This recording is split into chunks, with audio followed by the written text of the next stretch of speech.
نحمدہ ونصلی علی رسولہ الکریم اعوذ باللہ من الشیطان الرجیم بسم اللہ الرحمن الرحیم۔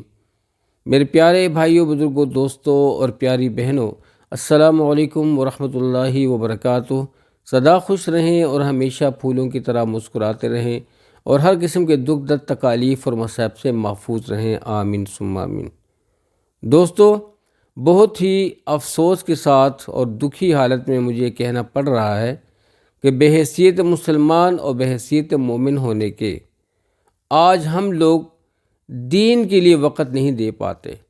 اور دین کیا ہے؟ دین ہماری ضروریات زندگی کو آسان کرنے کا ایک بہترین راستہ ہے۔ دین ہمیں خوشیاں دیتا ہے، قرآن ہمیں خوشیاں دیتا ہے۔ آپ صلی اللہ علیہ وسلم کی زندگی اور ان کے طریقے جو ہیں ہماری زندگی کو آسان کر دینے والے ہیں، تو پھر کیوں ہم لوگ اس کے قریب نہیں جاتے؟ دوستو، یہی وجہ ہے جب ہم لوگ اس چیز میں دلچسپی نہیں لیں گے اور اپنا وقت زیادہ تر دین پر صرف نہیں کریں گے، اچھے لوگوں کی صحبت میں نہیں بیٹھیں گے، تو دوستو پھر ہم لوگ اسی طریقے سے دن بدن پستی کا شکار ہوتے رہیں گے۔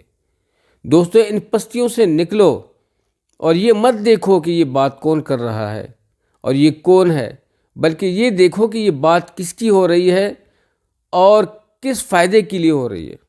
تو دوستو، آج کی جو ویڈیو ہے، اس ویڈیو میں آپ سب کے ساتھ ایک ایسا بہترین اور جامع عمل شیئر کرنے والا ہوں۔ اس عمل کے کرنے سے آپ کی تمام جائز دلی مرادیں پوری ہوں گی۔ دوستو، اگر آپ لوگ یہ کہتے ہو کہ سورسز سے بغیر ہماری زندگی نہیں بنے گی، اسباب زیادہ ہوں گے، پیسہ دولت زیادہ ہوگا، تو دوستو یہ بالکل غلط بات ہے۔ آپ کے پاس سورسز بھی ہوں گے، آپ کے پاس اسباب بھی ہوں گے، لیکن جب اللہ سبحانہ تعالیٰ کی طرف سے مقرر نہیں ہوگا ایک کام اور اس کی مدد شامل حال نہیں ہوگی، تو ہم قطعاً آگے نہیں بڑھ سکتے۔ اسباب اور خزانے تو فرعون کے پاس بھی بہت سارے تھے، اسباب اور خزانے تو قارون کے پاس بھی بہت سارے تھے، امیہ بن خلف کے ساتھ بھی بہت زیادہ خزانے تھے۔ دوستو، یہ وہ طاقتیں تھیں، یہ وہ لوگ تھے جو اپنے آپ کو زمین پر کچھ سمجھتے تھے، لیکن اللہ کریم نے اسباب میں کامیابی رکھی نہیں، کامیابی اعمال میں ہے۔ کوئی سے بھی آپ عمل کر لیں، یہ جو قرآن اللہ پاک نے ہمیں عطا کیا ہے، یہ اللہ پاک نے پورا دین جو ہمیں عطا کیا ہے، یہ اللہ کو بہت پسند ہے۔ اللہ کریم کے کسی ایک حکم کو تو آپ پکڑ لیں، ایک عمل کو آپ اپنی زندگی کا معمول تو بنا لیں، تو آپ کی ساری پریشانیاں دور ہو جائیں گی۔ صرف یہ ہے کہ ایک ترتیب ہونی چاہیے، اس میں دلی لگاؤ ہونا چاہیے، اس میں محبت ہونی چاہیے، اخلاص ہونا چاہیے، اور ہم اپنے رب کو راضی کرنے کے لیے وہ عمل کریں۔ اللہ سبحانہ تعالیٰ سے مانگتے رہیں، گڑ گڑا کے مانگیں، رو رو کے مانگیں، انشاءاللہ العزیز سارے مسائل حل ہوں گے۔ دوستو، یہ جو وظیفہ ہے، یہ جو عمل ہے، یہ قرآن مجید سے میں آپ کے ساتھ شیئر کرنے والا ہوں۔ ایک بہت ہی بہترین اور طاقتور اور کرشماتی عمل ہے۔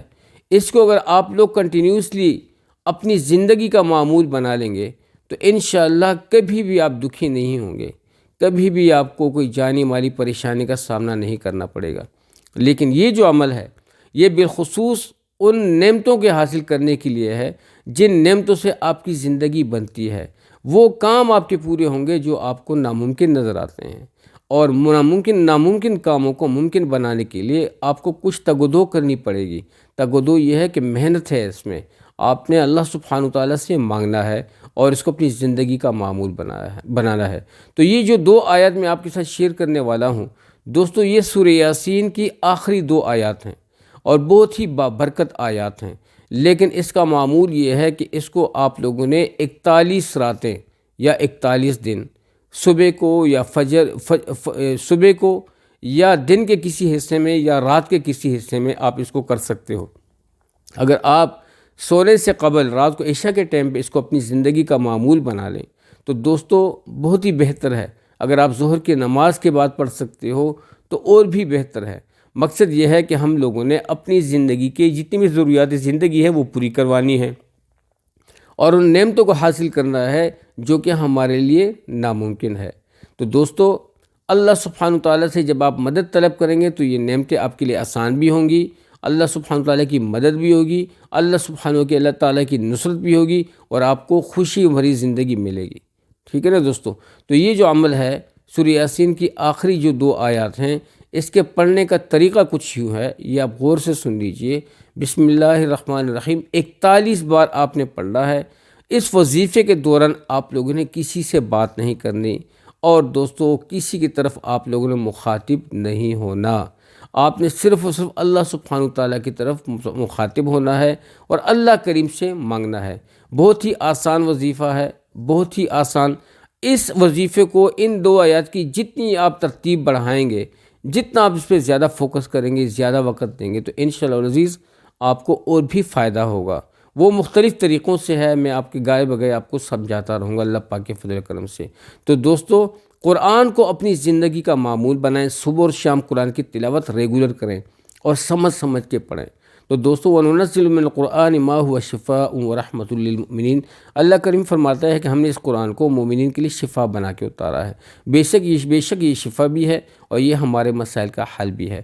تو دوستو آپ لوگوں نے پہلے درود ابراہیمی پڑھ لینا ہے اس کو شروع کرنے سے پہلے، اور پھر بسم اللہ الرحمن الرحیم پڑھ کے انما امرہ اذا اراد شیئا ان یقول له کن فیکون فسبحان الذی بیدہ ملکوت کل شیء والیہ ترجعون.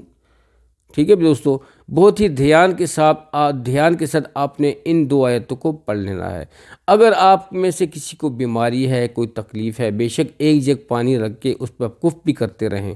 ٹھیک ہے، کف کر کے اس کو پلائیں، خود بھی پئیں اور اپنے گھر کے تمام افراد کو پلائیں. ایک تو آپ کی صحت کی رونقیں بحال ہو جائیں گی، آپ کے گھر میں کسی بھی قسم کی بیماری داخل نہیں ہوگی، آپ کی صحت میں کوئی کسی بھی قسم کے اتار چڑھاؤ نہیں آئے گی، آپ انشاءاللہ صحت مند رہیں گے. دوسرا، وہ جو آپ کی جو دلی مرادیں ہیں وہ آپ کے دل میں ہونی چاہیے، اس کا آپ نے کسی سے شیئر نہیں کرنا، کسی کو بھی نہیں بتانا. اگر آپ نے اس کا ذکر کسی سے کیا تو سمجھو آپ نے اپنا راز کسی کے ساتھ شیئر کر دیا. تو آپ نے دلی مرادیں کسی سے شیئر نہیں کرنی، آپ صرف اس عمل کو کریں اور اللہ سبحانہ تعالیٰ کی طرف متوجہ ہو کے کریں. اللہ سبحانہ تعالیٰ آپ کے دل کے حالات کو جاننے والا ہے. جب آپ اس عمل کو پورا کر لیں، ان 2 آیاتوں کو 41 بار پڑھ لیں، 41 بار پہلے درود ابراہیمی، 41 بار ان 2 آیات کو ہر بار شروع کرنے سے پہلے بسم اللہ، اور آیات ختم ہونے کے بعد آپ نے پانی پہ کف کرنا ہے، خود بھی پینا ہے، بچے کو بھی پلائیں. ٹھیک ہے، یہ تو صحت کی بات ہو گئی. باقی اگر آپ لوگوں نے یہ نہیں کرنا، اگر کف نہیں کرتے، پانی پہ دم نہیں کرتے، تو بے شک یہ عمل جو ہے آپ کی دلی مرادیں پوری کر دے گا. 41 راتوں کو اللہ سبحانہ تعالیٰ کے فضل و کرم سے 41 راتوں کو، 41 دن کو، 41 صبح کو، 41 شام کو، جب بھی ممکن ہو آپ نے 41 بار اس کو کرنا ہے. لیکن اس میں آپ لوگوں نے کسی بھی قسم کا ناغہ نہیں کرنا، کسی قسم کی کسی سے بات نہیں کرنی، دوران وظیفہ دوران عمل کسی سے بات نہیں کرنی، کسی کی طرف مخاطب نہیں ہونا، اور کسی سے کسی بھی قسم کی ڈسکشن نہیں کرنی. جب یہ عمل مکمل ہوتا ہے تو سورہ فاتحہ اور درود شریف پڑھ کے اس کے بعد آپ نے مکمل جامع طور پر دعا مانگ لینی ہے، اور پھر سورہ فاتحہ اور درود شریف پڑھ کے اپنی دعا ختم کر لینی ہے. دھیان کے ساتھ، توجہ کے ساتھ. دوستو وقت کم ہوتا ہے اور میری کوشش ہوتی ہے کہ کم وقت میں آپ لوگوں کے ساتھ یہ جو ہے نا یہ عمل شیئر کروں. تو دوستو آپ وقت دیں، اچھے لوگوں کے پاس ان کی صحبت میں بیٹھنے کے لیے خدا را وقت دیں، اپنا وقت ضائع مت کریں، اور ان ویڈیوز کو دیکھیں، ان لوگوں کے پاس بیٹھیں جس سے آپ کو فائدہ حاصل ہو رہا ہو. میں یہ نہیں کہتا، ٹھیک ہے، میں یہ نہیں کہتا کہ آپ اسی چینل پہ لگے رہیے، نہیں، یہ چینل بھی آپ کے لیے کامیابی والا ہے، خوشی والا ہے. جتنے بھی آپ کو اچھے لوگوں کی صحبت ملتی ہے، آپ اچھے لوگوں کے ساتھ اپنا وقت گزاریں، اپنے وقت کو قیمتی بنائیں، اپنے وقت کو ضائع نہ کریں. اللہ سبحانہ تعالیٰ کے ساتھ اپنا رابطہ مضبوط رکھیں، اپنا تعلق مضبوط رکھیں، اور اپنے تعلق کو جوڑ کے رکھیں. انشاءاللہ کامیابی ہوگی. 41 راتیں انشاءاللہ جب پوری ہو جائیں گی، انشاءاللہ بے شک آپ اللہ پاک سے دعا مانگیں اور انشاءاللہ آپ کی ضروریات پوری ہو جائیں گی. انشاءاللہ وہ آپ کی جو دل میں جو دلی مرادیں ہوں گی انشاءاللہ وہ پوری ہو جائیں گی. ٹھیک ہے، اس کے علاوہ ان آیات کی اور بھی ترتیبات ہیں، وہ بھی پھر میں آپ کے ساتھ انشاءاللہ گائے بگائے شیئر کروں گا، لیکن اس ویڈیو میں پاسبل نہیں ہے. جب تھوڑی سی ویڈیو لمبی ہوتی ہے تو آپ بھی پھر پریشان ہو جاتے ہیں آپ لوگ. تو میں یہ نہیں چاہتا کہ آپ لوگ پریشان رہیں. کام وہی اچھا ہوتا ہے جس میں آسانی ہو اور برکت ہو. اللہ آپ لوگوں کو بہت خوش رکھے. اگر ویڈیو آپ لوگوں کو اچھی لگی ہوئی ہو تو ضرور اس ویڈیو کو لائک بھی کیجیے گا، شیئر بھی کیجیے گا، سب کے ساتھ اچھی باتیں شیئر کرنا، سب کو بتائیں. اب تک کے لیے اتنا ہی. اپنی ڈھیر ساری دعاؤں میں یاد رکھیے گا۔ السلام علیکم ورحمۃ اللہ وبرکاتہ۔ جزاکم اللہ خیر۔